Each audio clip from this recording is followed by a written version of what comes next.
Welcome to The Good Word. My name is Vincent Goodwill, senior NBA reporter for Yahoo Sports. We are part of the Ball Don't Lie podcast. Get us wherever you get your podcast. It is Tuesday. We did not have a show on Memorial Day because who's working on a holiday when they don't have to? But since it's Tuesday, they're going to make my ass work anyway. And there's no better person to have with me on today, the day of Game 4 of the Western Conference Finals, which could be a sweep, than J.A. Adande. J.A. is the director of sports journalism at Northwestern. You know, the whole Medill Mafia that they have over there. He's wearing his purple Northwestern sweatshirt or fleece or whatever that is. Jay still does stuff on ESPN Around the Horn. What's going on, man? What's up, man? Good to be here. And we're past Memorial Day. This is when things get real in the NBA. Although the series is about to get real brief. The conference finals. It's like real over. Real. It's one of those things, Jay, where you go through the excitement of, oh man, you're in the conference finals, it's high stakes basketball, and then you're like, man, we only got another like 3 weeks of this, and then we got to go into the summer industrial complex of summer league rumors, and then I guess you can draft, say free agency, the Olympic all that games, stuff. the draft, yeah. Little stages of grief I feel like we're going to go through because we won't have much to talk about after the finals. But, first off, Jay, for those who can't see me, and J.A. can't even see me, but I show him this t-shirt I have on. I have on a Stevie Wonder signed, sealed, delivered t-shirt from a tour that I think he went on like maybe 64, 65. Apple put out, did you see this, Jay? Apple put out their top 100 albums of all time. Did you see that? I did, and Songs of Kid Life was in the top 10, right? It was like number 6. Yeah, I mean, I really disagreed with Miseducation of Lauryn Hill as number 1. Like, to me, there were 3 that they had in their top 10 that I would have had no problem with number 1. Songs of the Kid Life, or the Beatles, Abbey Road. There was one other one that, like, if you put those as number 1 of all time, no argument. They did not have What's Going On, Marvin Gaye, in the top 10, which was criminal. It's hard for me to get upset when I don't even know who voted on this. You know, like, we don't know the criteria. Came out.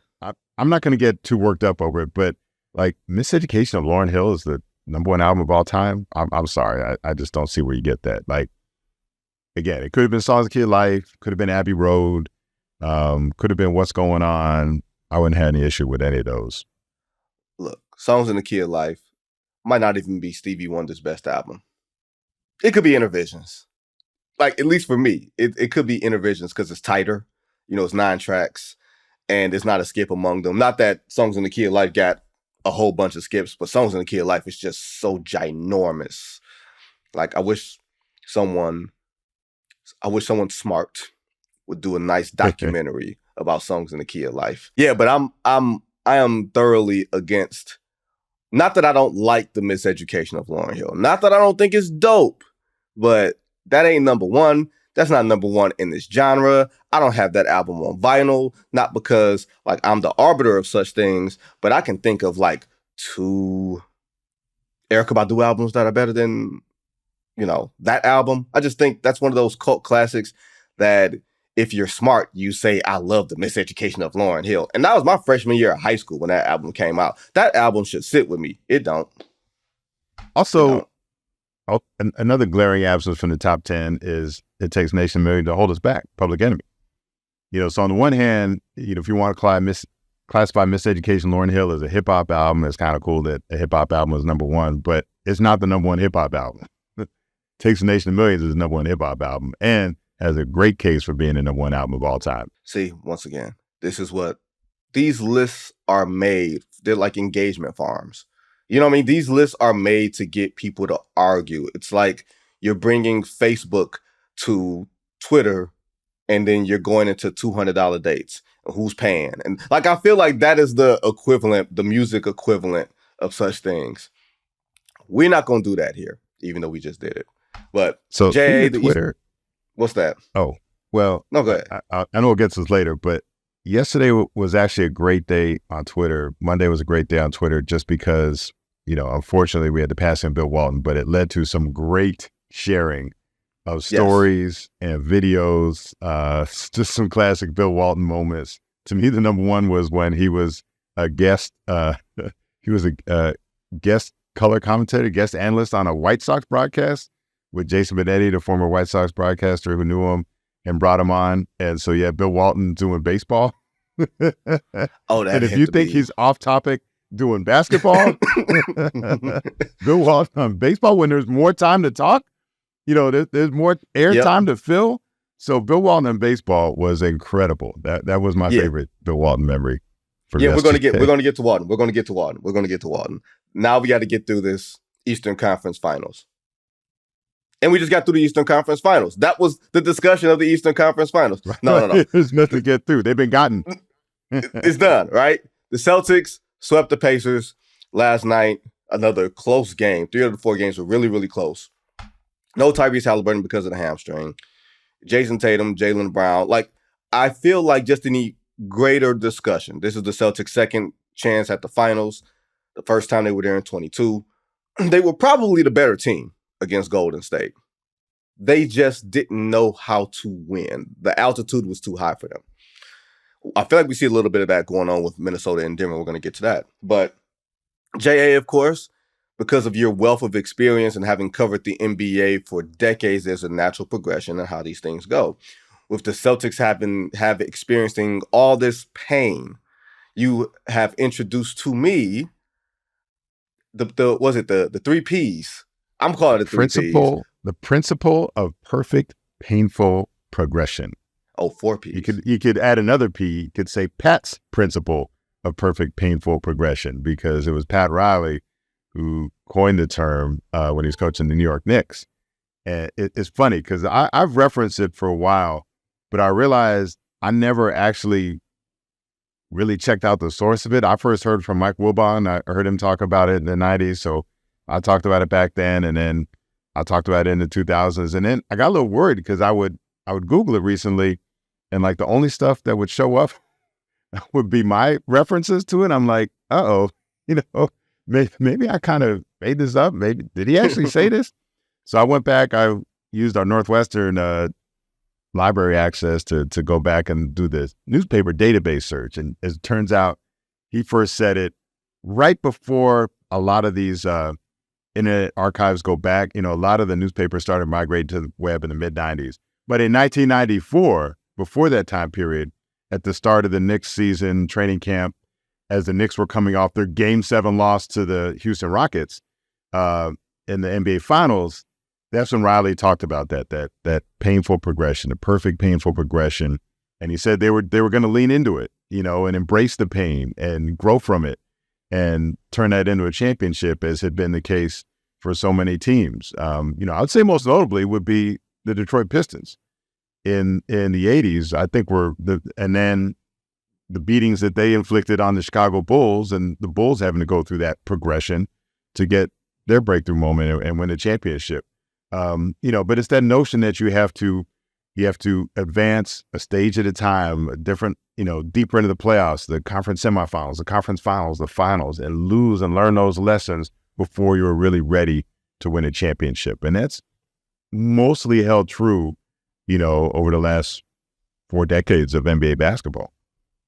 Yeah, I mean, look, Magic didn't have to go through the losing. Bird didn't have to go through the losing, but Isaiah and I asked him about that once because we were talking about that, and it was me, Magic, Jackie McMullen, David Aldridge, and Mike Wilbon during the 93 NBA Finals in a room, and Magic was talking about that, how, you have to learn, you have to lose, you have to wait a while. I said, but Magic, you and Bird won, your first couple of years in the league. He said, yeah, me and Larry don't count. We're different. So I've always, that's like the explanation. Like they're in a separate category. They're different per Magic Johnson.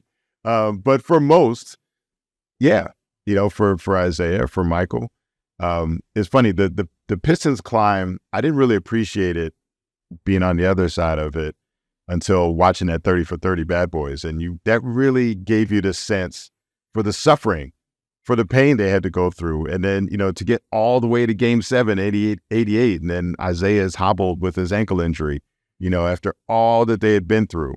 it made you realize and it made you really appreciate their championship, and this is from people that hated it. It's funny, when that Bad Boys came out, everyone on social media was like, oh man, I missed those Pistons. I love those. No, you didn't. If you weren't from Detroit, you hated that team. Don't get all nostalgic and act like, oh, I love that team. No, you hated them. They would come to your town and beat up your team and play dirty. And so, no, you hated them. Why are you coming off? No, Jay, I'm going to stop you right there. For one, they didn't just. Vinny, don't act like those teams were beloved. No, it's not about Bad Boys. I'm not going to say they reveled in being the outlawed.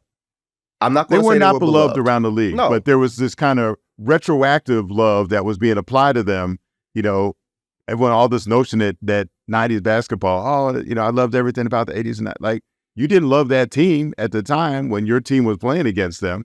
But like I said, I came to appreciate. They didn't just beat people up. Like, this ain't wrestling where you body slam somebody and get 2 points. You know what I mean? Like, they had to actually score and stop you from scoring. And if they fouled you, the fouls were called. So that's what I was railing against, not on the perception of it. I do think the passage of time and the removal of emotion has led them to be more appreciated. And I think that's what you saw was more of an appreciation for everything that they had been through. And subsequently, like you just said, you gained an extra appreciation for them because your LA emotion was removed from it.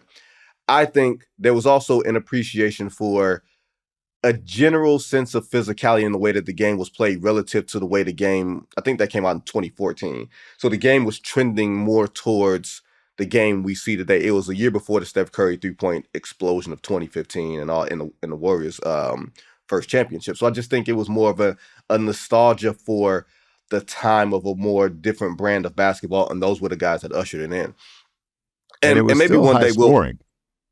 Yeah, there was some number that that just recently, one of the games, it was like the highest combined total, and the last time we'd seen that many points was in a Pistons game. It involved those Bad Boy Pistons.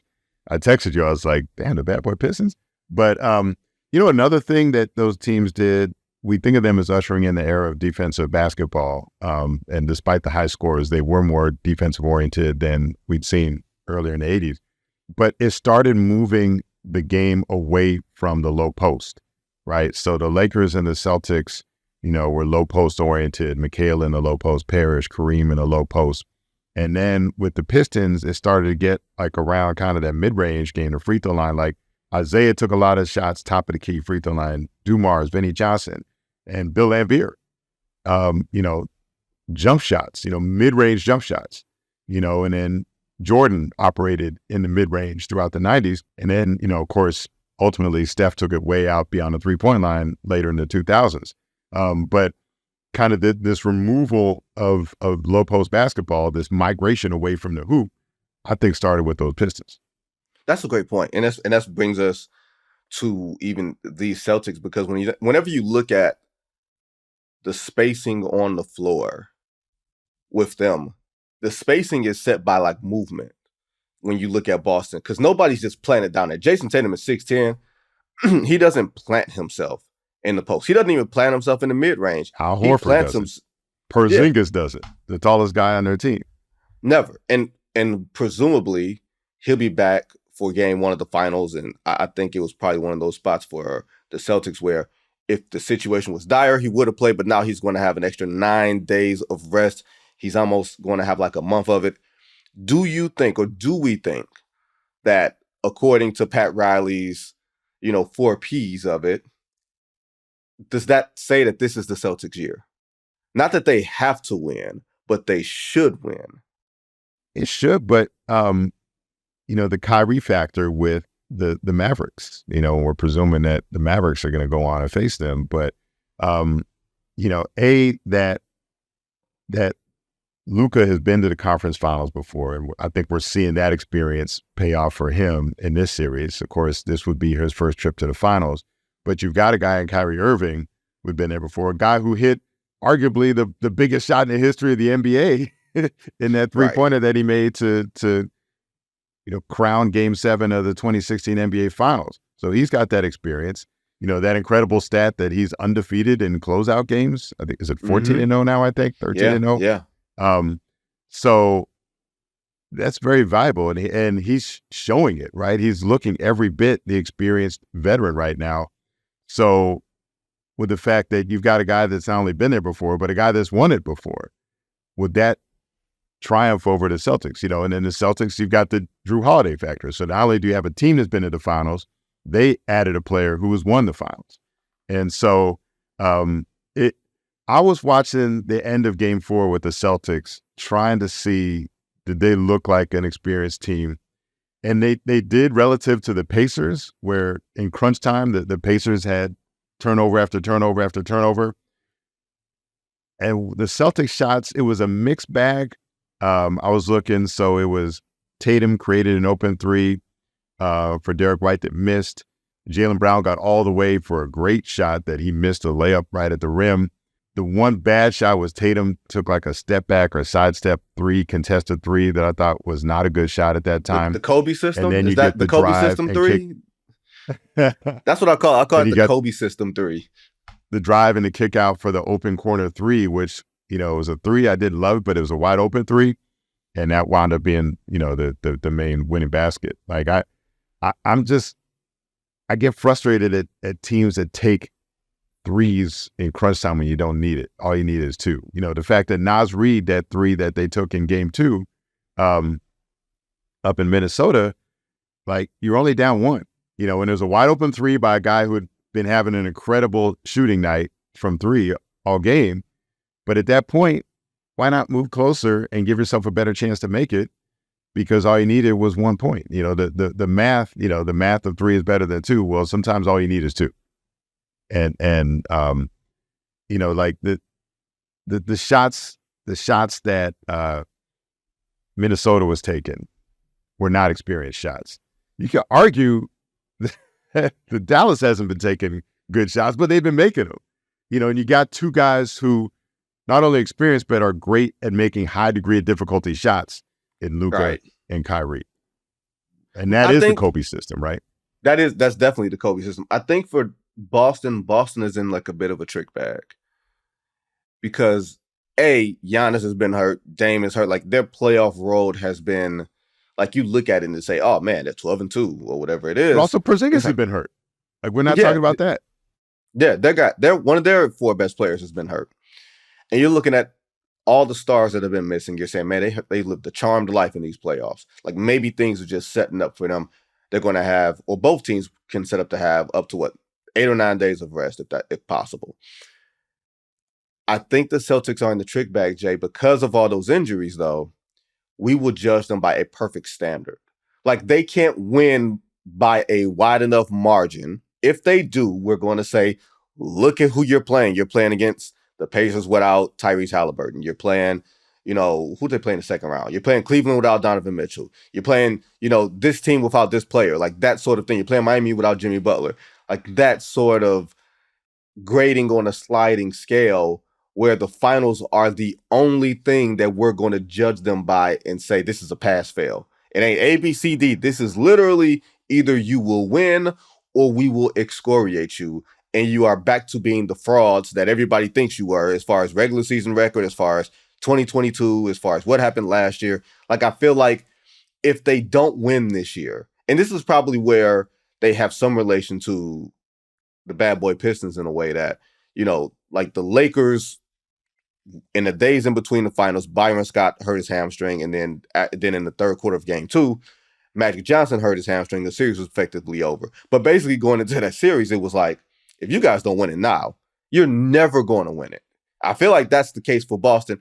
Even if Dallas comes in on a roll, if you're not going to do it this year because you've finally gotten through everything in the Eastern Conference, you're never going to do it. And I still might pick Dallas to win the series anyway.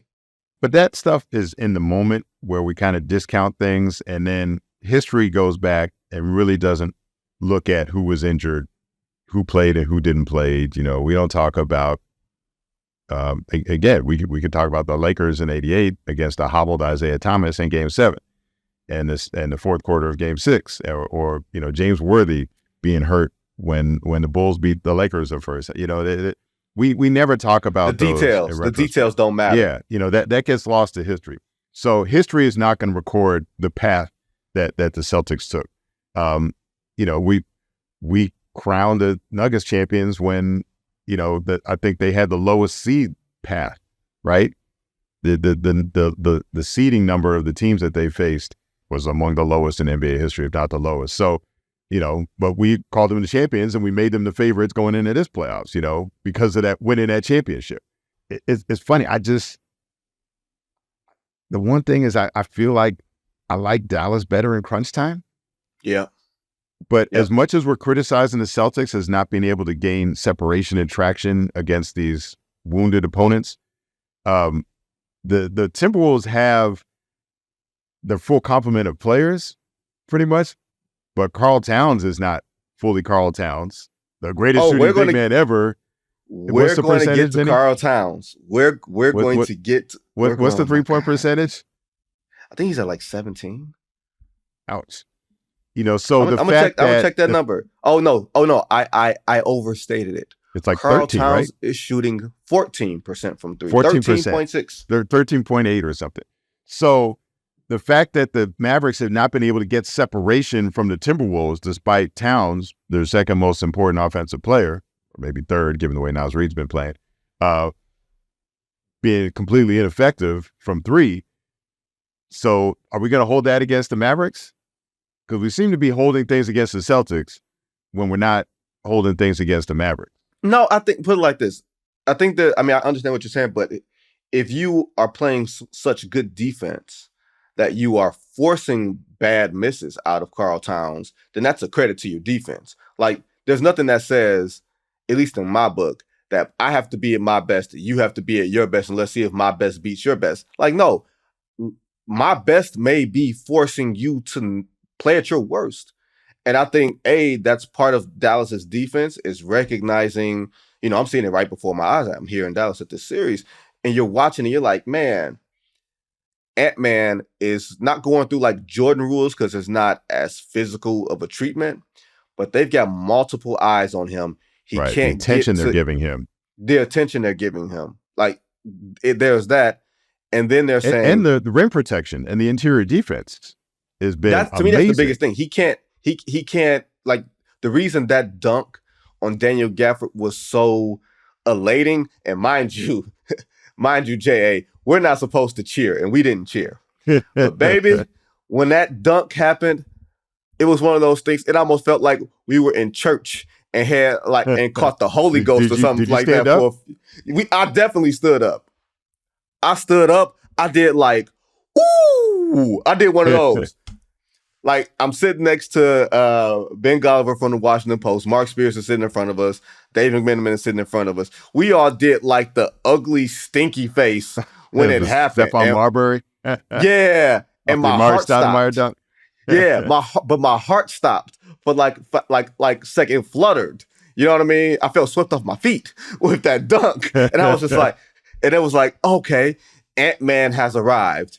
And then he went on that run, and then he burnt himself out. And I think part of that is it didn't look like he had much left in the fourth quarter. And it looked like, Jay, in that series, the one thing that Dallas knows how to do that Minnesota doesn't know how to do, Dallas, or at least Luka and Kyrie, are pacing themselves throughout the course of the game. Kyrie can have a hot quarter. Okay, that means Luka's not going to take over with the high usage. And then Luka will have the great fourth quarter. And, Kyrie will be able to facilitate just movement just by his being, out there, and you have to account for him. That's not the case with Minnesota. That's not the case with Karl Towns. He is so underwhelming right now. Like, I think a bunch of us has been critics of him. And people have said, oh, you're being mean to Karl Towns. This is what you mean when you're looking at Karl Towns. You're looking at all the talent, J.A., and all the gifts, and you're saying, you can score from every point on the floor. You're calling yourself the greatest big man shooter of all time. But when I can't name a big three-pointer that you've made in your career, you're doing this and you're saying you're the greatest big man shooter of all time. And then you're going to Dirk's crib and can't make a shot. I feel like part of that's poetic. But I do think. And you go ahead. I like the line you had, as if, Dirk Nowitzki wasn't alive and as if he wasn't sitting courtside in these games. Like calling yourself the greatest three-point shooter, big man of all time, but also provide a modicum of the interior defense that Gafford and Lively have been providing, and hopefully Lively can get back into the series or get back into get back on the court for the finals. But again, Dallas's interior deep, and I feel like that's the difference. That Dallas can go inside and score, and that option isn't available to Minnesota.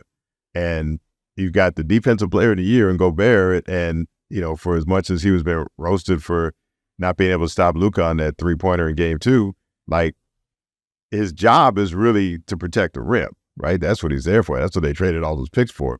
And he's not doing it, or at least he's not doing that as effectively as Dallas's big men are. And so, and that's looking to the finals matchup. Could that be the difference? Maybe not, because a lot of times the Celtics don't seem that inclined to go to the rim. They seem very content to cast away 3-pointers.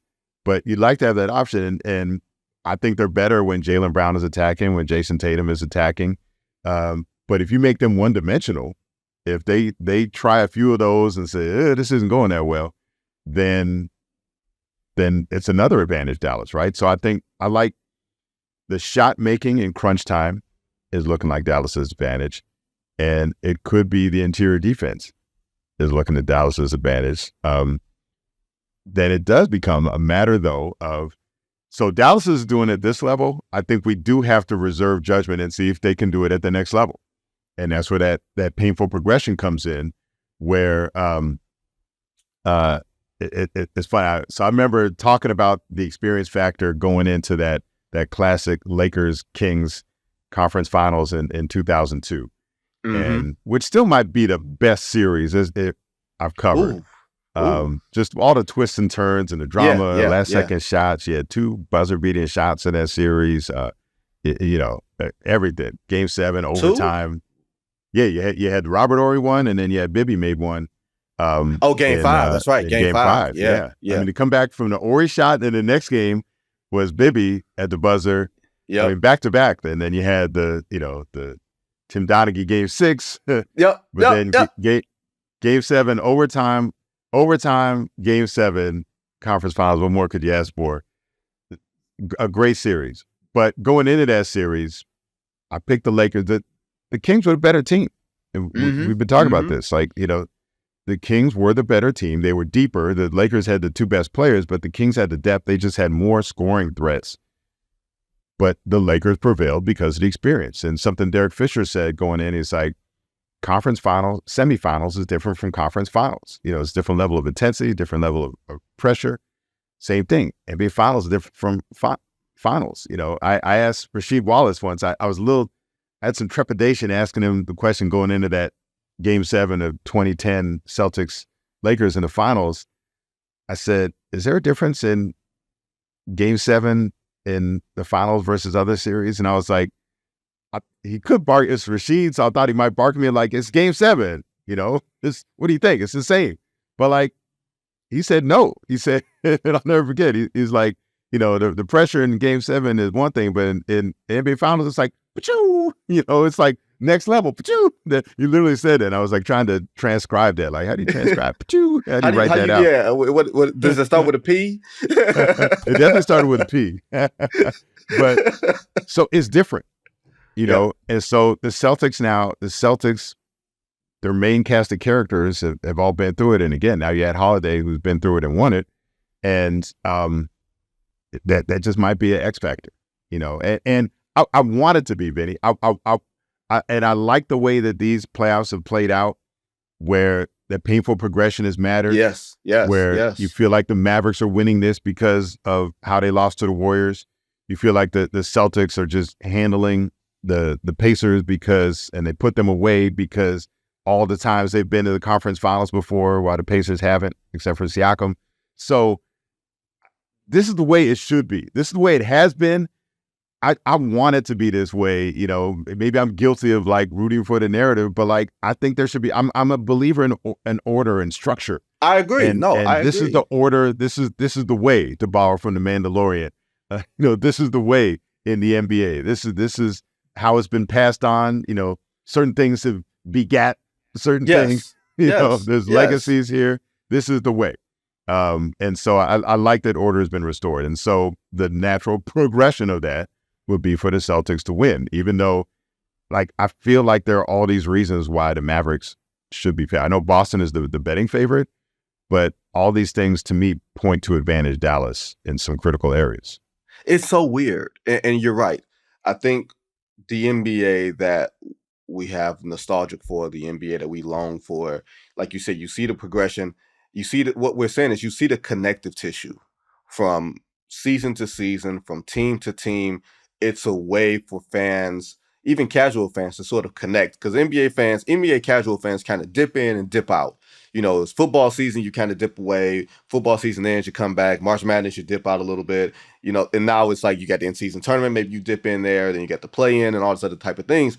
But as long as you know who you're going to follow because of what happened the year before and what you expect to happen this year, what you're looking forward to, not necessarily the stars, because stars that can be sort of fickle, but if you understand by this progression who should be playing each other and what it should look like, or at least the compelling nature of what it could look like, that's how you gain generational fans. That's how you get fans to be able to come back, because you're creating these new stories based off of similar tracks, right? But Vinny, it's not just the casual fans who don't understand and appreciate that. It's the players.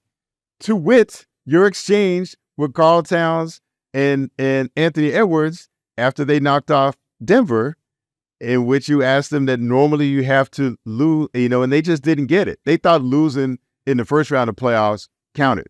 And I would love for you to revisit with them after this series is over and say, now do you see what I was talking about?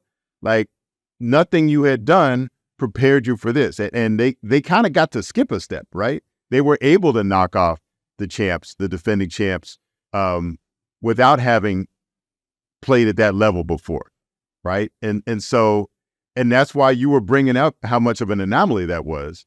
And they thought that their previous experience of losing in the first round, for 20 years, right? And the Timberwolves' history of losing, which most of them weren't a part of, right. like, no, you had to lose that way. It's funny thinking of the Timberwolves' history. So remember, they had never been out of first round, and then it was their misfortune the first time in their defense prior to 2003, I think it was, or maybe 2002. They never had home court advantage in the first round.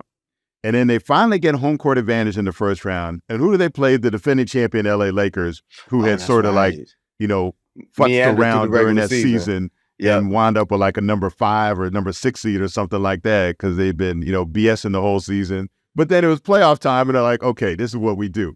And so poor Minnesota, like, they're all excited. Hey, we got home court advantage. We're going to get out of the first round this time. Like, no, you're playing the Lakers, who have been here before and knew what they were doing. And guess what? They were back home in the first round again.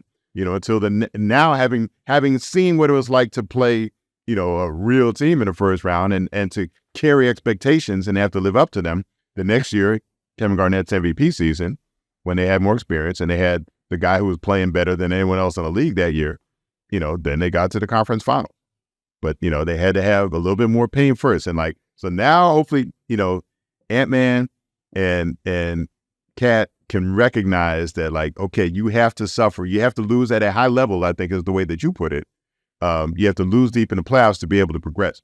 Kevin Durant didn't understand it his first time in the conference finals in 2011. I'll never forget walking out of the arena in Dallas after they lost in Game 5 to the Mavericks, their first time getting out of the first round. They get all the way to conference finals.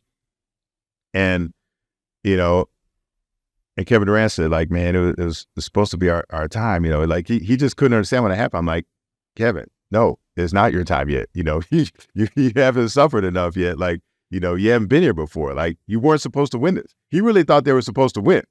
No, you weren't, because it wasn't your time yet. And then what happened the next year, having been through that experience, they get down 2-0 to the Spurs in the conference finals. Yep. And they didn't panic, and they win 4 straight. And now they got to the NBA finals, and they won the first game in that series. Yep. And then they lost the next 4.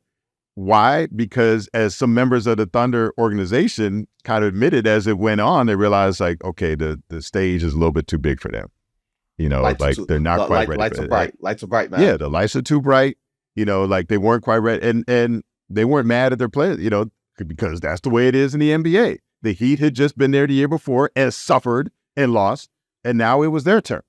And so, the problem was the Thunder didn't get to complete the progression because James Harden left, and, they were never quite the same team. It was weird because the next year I thought they were much better in 13. And then Russell Westbrook and Pat Even Beverly. without. Yeah. And Russ got hurt. And then I think Durant was kind of hurt the next year, right? Durant was hurt the next year. Durant was hurt. Yeah. And then they got up 3-1 on the Warriors. And, the Warriors with that championship, the Warriors who had been down 2-1 in the conference finals the year before and won, and who had been down, or conference semis, I think, and they'd been to Memphis. Yeah. And they'd been down 2-1 in the NBA finals and won. So they didn't panic being down 3-1 in the conference finals to OKC. It was so wild, and this conversation was going in so many different directions. I thought, when we think of the Kevin Durant discourse, we kind of discount 13 through 15. 13, that was the Russ injury. They lose to Memphis, I want to say, in 5 games. So it was just KD and nothing else, and they lose to Memphis. Mike Conley's Memphis Grizzlies. That was Conley, Mark Gasol, Zach Randolph, and Tony Allen. Those guys. The next year, in 14, KD got hurt in the playoffs. I can't remember. No, he didn't get hurt in the playoffs, but they lost to the Spurs in the Western Finals. They lost in 6, and that was the year that Tim Duncan. They said they asked Tim Duncan after the game. I think it was in Oklahoma City. It was Game 6. Yeah, they David Alder. Yeah, and it was like, you lost to the Heat last year. Da da da da da. And Tim Duncan very deadpan said, "Yeah, we're going to win it this time." And then they went and blew the doors off of the Miami Heat in 5 games, and that what I mean. And I remember I was like, "Oh," when Duncan said that, I was like, "Oh, that's uncharacteristic." Yes, it's one of the rare times I think I led my story with that post game interview on the court. Not something that was said in the actual interview room, because it was so uncharacteristic. But I'm like, if he feels that way, then I believe him. Like, it's not like Tim Duncan to say something like that. Right. So that means it's going to be true. And they exactly. So like you said, all this pain, even for champions who won championships, the Spurs had to go through some more pain before getting back. Because remember, there was a 7-year stretch from the 07 finals to the 14 finals where they didn't win. It was kind of like the New England Patriots when the Patriots went through, I think, maybe 9 or 10 years before winning another championship. Then they reeled off another maybe 3 or 4, whatever it was. Like that, even champions go through this sort of pain of losing. Now, before we have to go to Walton, we do have to put a bow on the Indiana Pacers. And I feel like they get a little short thrift, right? Because we look at them and saying, "Oh, you beat the beat-up Knicks. You beat the beat-up Bucks." But I do think, J.A., with the style that they play, a little playoff pain, and you're getting Ben Mathurin back, like, I do think they could be a team to be reckoned with next year, at least in the regular season. You know what I mean? At least in the regular season. Like, this could be a springboard for them to put themselves as a younger team. Like, Pascal Siakam being a free agent, I would presume that he's going to be back. But Mathurin is going to be 22. Tyrese Halliburton is going to have the Olympic experience, assuming that he's there. Like, do you look at this Pacers team and say, hey, maybe with a few tweaks here or there, maybe you get another shot creator, another shooter in free agency with the cap space that they got, that they could be something next season in the East? Yeah, and their experience. I mean, if I'm walking out of this series, we got swept, but we didn't have Halliburton the last couple of games. And, we went toe-to-toe with them. Maybe don't turn the ball over so much during crunch time. And, we could go to the finals. And I feel confident that, like, hey, I feel like we can stand up to a healthy Knicks team. Maybe the fluke of that series isn't the injury so much as their otherworldly shooting performance in Game 7, the best playoff shooting field goal percentage of all time. That was timely on their behalf. But again, they have the experience now. That I think they have a better sense of what it takes. They've been through it. Maybe Rick Carlisle needed to be rejuvenated too. The stat was he hadn't won a playoff series since 2011 with the Mavericks when they won a championship. And now he's won 2 with this group, and he's won 2 with this style, right? He's completely kind of changed his coaching style and adapted to his team and the modern NBA. And, maybe he has to learn this. Like, this was new to him too, as experience, and as long as he's been around, this was something new for him. And so all that, we have to allow for coaches to improve. Being coaches, would this be the first NBA Finals with 2 black head coaches? Now With Joe Mazzulla and Jason Kidd? Now you're making me go through the archives. I'm trying to think. I think so.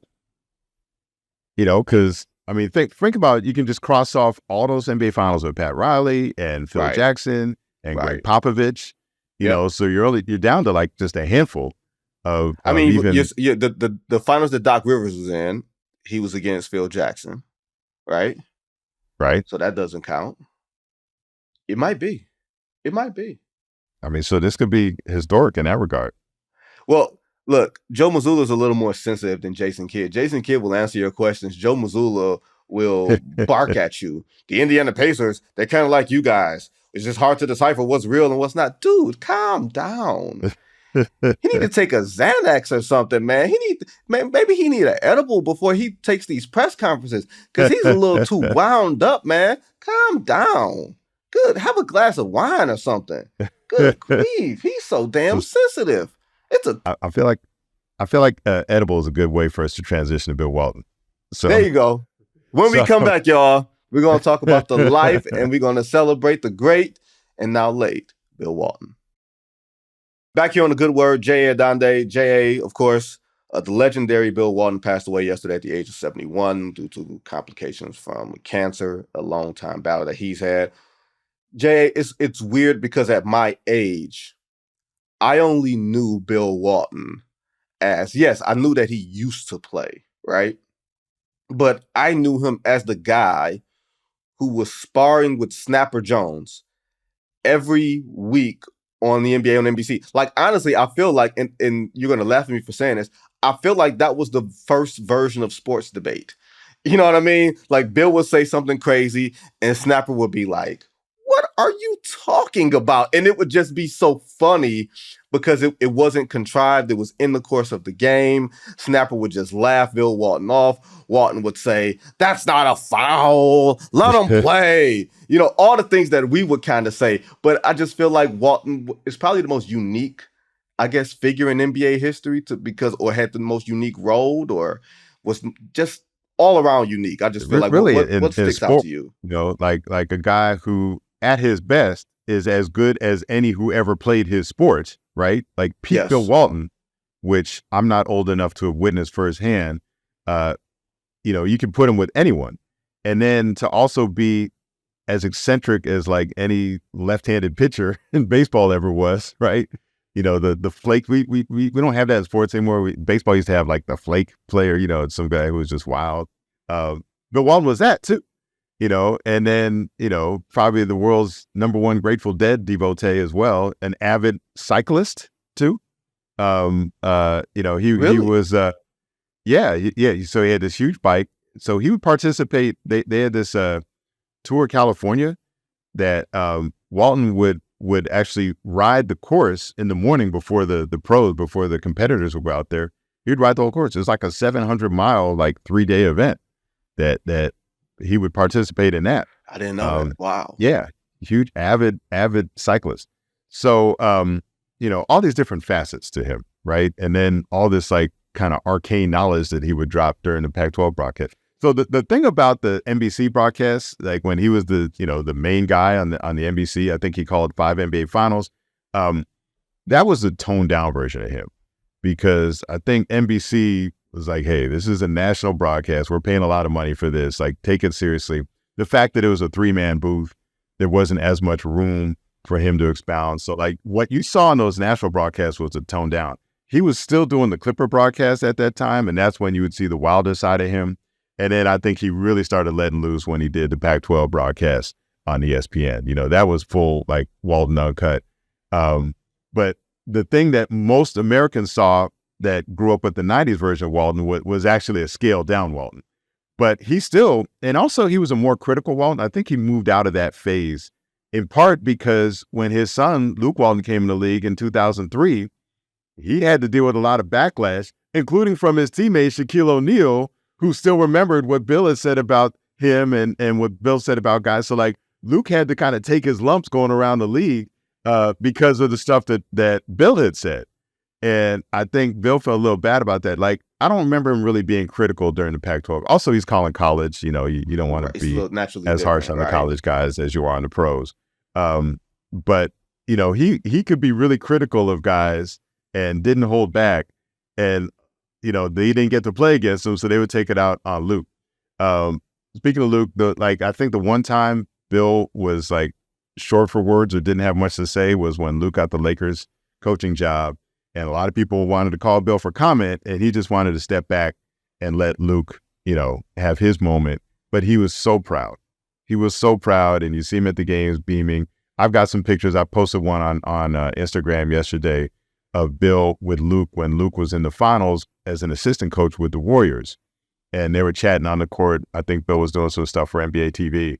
And Bill just had this huge smile on his face. I have a lot of pictures of Bill on my phone because he was around a lot. Kareem Abdul-Jabbar statue unveiling at Staples Center, Bill Walton's there. Jerry Buss memorial service, Bill Walton is there. My last picture with him was this year at the All-Star Weekend in Indianapolis at the NBA Legends Brunch, and Bill Walton was there. And so he was around so much. He loved spreading the joy gospel. I reposted on Twitter an interview he did with GQ, just talking about the joy of Nikola Jokic and how much he enjoyed watching Jokic and just how much better the world was for having Nikola Jokic and the way he played basketball. Like the joy, that's the word I kept thinking of, the joy, the way he lived life. I don't drink that much, and I never, partook in the drugs of choice for Bill Walton. But, I poured myself a drink last night in honor of Bill and raised a toast and just said out loud, to Bill Walton, someone who lived life to the maximum. And just wanted to uplift and make people happy and saw the joy and saw the light in everything. I'm old enough. I remember him playing for the Clippers. I remember him playing for the Celtics, 6-man for the Celtics in '86, one of the best in the single teams ever. That was kind of the Renaissance. Walton was the best player in the league in 77 and 78. In the league with the prime Kareem Abdul-Jabbar. Yeah. Like at that point. And can rival Kareem Abdul-Jabbar as the best player in UCLA history, right? Like, he was that good, and I'm gonna, obviously history weighs in favor of Kareem. I can't say who was better at their best, but they were right up there. And there's an argument for Bill Walton. Some people will say he was the best basketball player that they ever saw. And so, and then with the Clippers, he just could never stay healthy, and they never did anything. And then he just kind of put it back together with the Celtics, and him being a 6-man to have, a former MVP come off your bench, what he meant for that team. I mean, that team was, again, one of the all-time great teams. And he was a part of it. And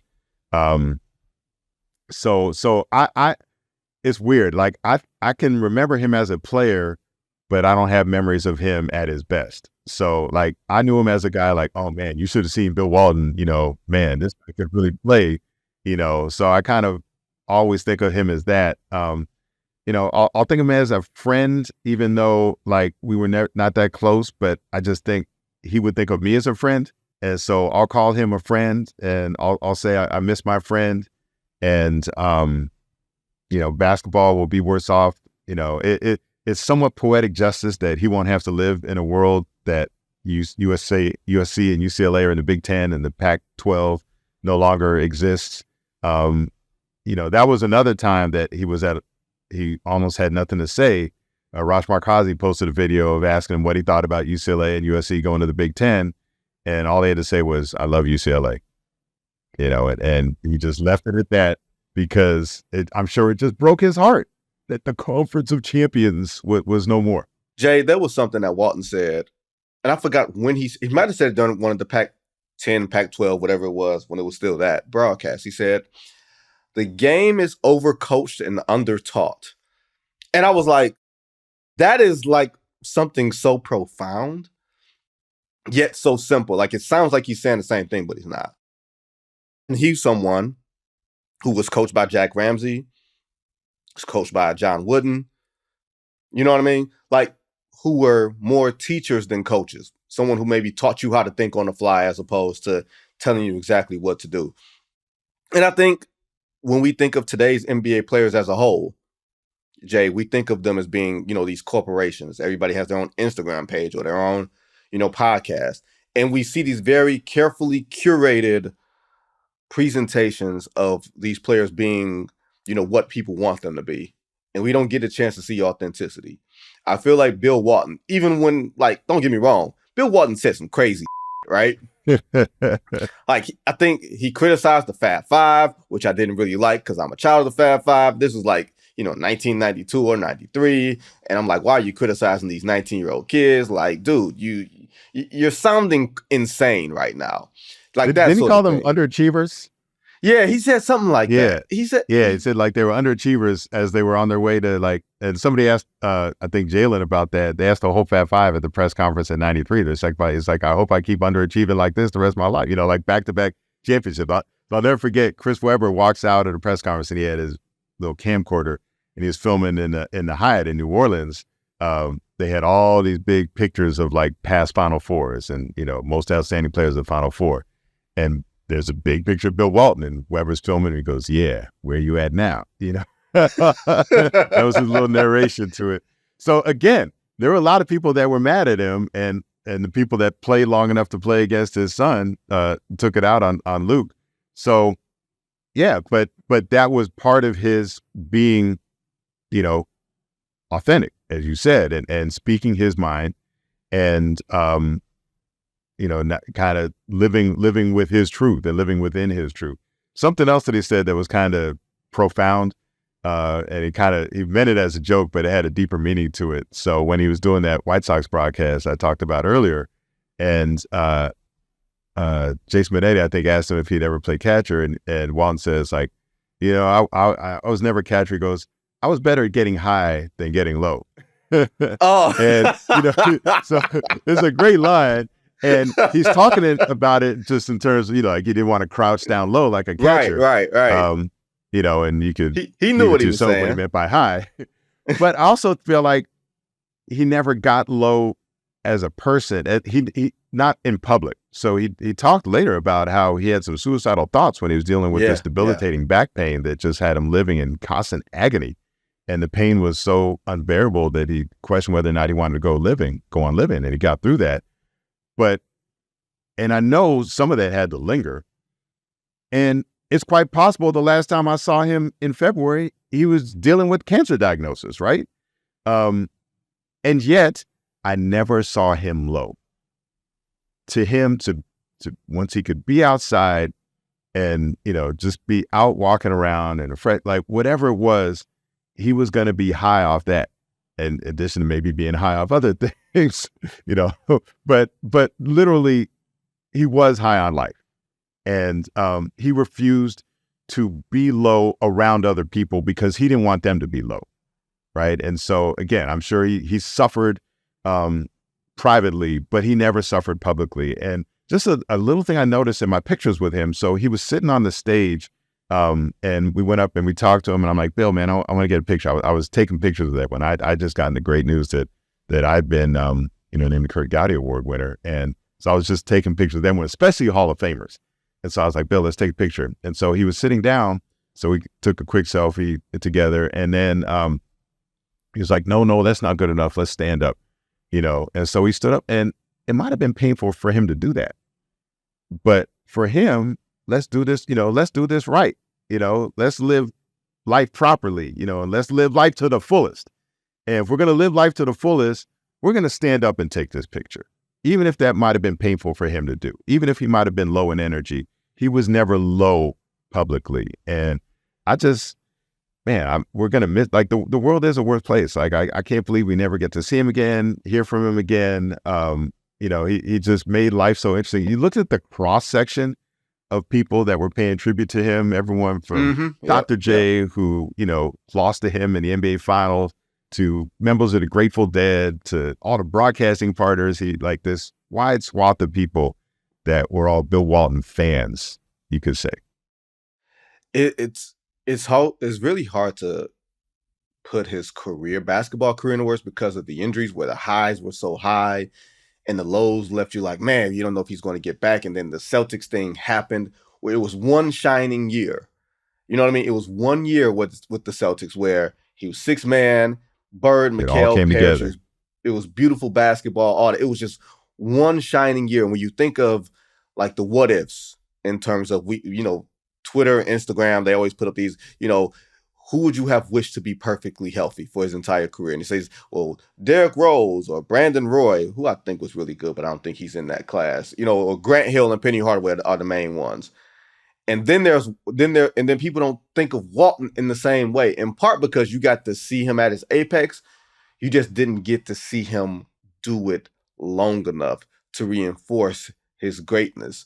And I think he carried that on without bitterness. Like the fact that he wasn't bitter about his career and was able to talk about the game with joy. Yeah, he talked about the game with joy. And man, I'll tell you this, it's really hard to be upbeat all the time. If you have friends who are really, really upbeat, chances are they are battling something that you don't see a lot of times privately. Like they're doing a lot to keep themselves up. They're doing a lot to keep themselves going. They're doing a lot to make sure that they are a light for you and a light for the world.